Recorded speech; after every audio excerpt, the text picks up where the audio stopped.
Hi everyone, എല്ലാവർക്കും നമസ്കാരം. അപ്പോൾ നമ്മൾ lab 1 value of functions first ഇയറിലാണ്. ഏറ്റവും സിമ്പിൾ ലാബ് തന്നെയാണ്, ഒന്ന് ശ്രദ്ധ വേണമെന്ന് മാത്രം. അപ്പോൾ അതിന് വേണ്ടിയിട്ട് ആദ്യം നമ്മൾ എക്സ് ക്യൂബിൻ്റെ ഗ്രാഫാണ് വരയ്ക്കുന്നത്. ഓക്കെ, അപ്പോൾ എക്സ് ക്യൂബിൻ്റെ ഗ്രാഫ് വരയ്ക്കുന്നു. പിന്നെ സ്ലൈഡർ ക്രിയേറ്റ് ചെയ്യുകയാണ്. മിനിമം -10, മാക്സിമം 10, ഇൻക്രിമെൻറ്റ് 0.1 അങ്ങനെയാണ് കൊടുക്കുന്നത്. ഓക്കെ, അങ്ങനെ കൊടുത്തു കഴിഞ്ഞ് അതിനുശേഷം പോയിൻറ്റ്സ് പ്രത്യേകം ശ്രദ്ധിക്കുക. ഇവിടെയാണ് പലരും തെറ്റ് വരുത്തി കാണുന്നത്. അപ്പോൾ അതുകൊണ്ട് തന്നെ പോയിൻറ്റ്സ് കൃത്യമായിട്ട് ടൈപ്പ് ചെയ്യുക. A,0, A,f(a), 0,f(a). അത് അതേ ഓർഡറിൽ തന്നെ അടിക്കാൻ വേണ്ടി ശ്രദ്ധിക്കുക. ഓരോന്ന് നേരത്തെയൊക്കെ അടിക്കും തോറും അത് ബുദ്ധിമുട്ടാവുകയാണ് ചെയ്യുക. അപ്പോൾ അതുകൊണ്ട് തന്നെ കൃത്യമായിട്ട് പറഞ്ഞ ഓർഡറിൽ തന്നെ കാര്യങ്ങൾ ചെയ്യുക, അതിബുദ്ധി കാണിക്കരുത്.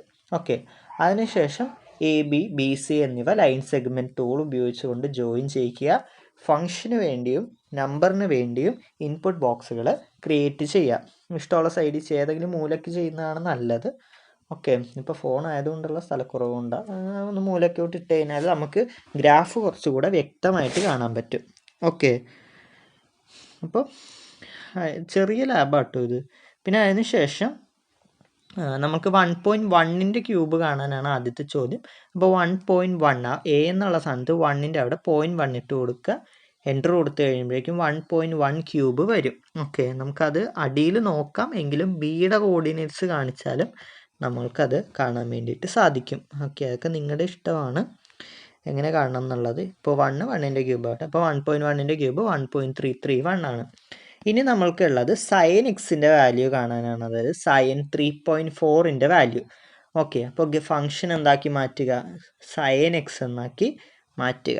ഓക്കെ, സൈൻ എക്സ് ആക്കി മാറ്റുക. ശേഷം വാല്യൂ 3.4 ആക്കി മാറ്റുക. ഓക്കെ, അപ്പോൾ രണ്ടാമത് വരുന്നതായിരിക്കും സൈൻ കമ്പോണൻ്റ് എന്ന് പറയുന്നത്. അപ്പോൾ അത് എന്താണ് വാല്യൂ അതിനനുസരിച്ച് എഴുതുക. ഓക്കെ, -0.255 അങ്ങനെ.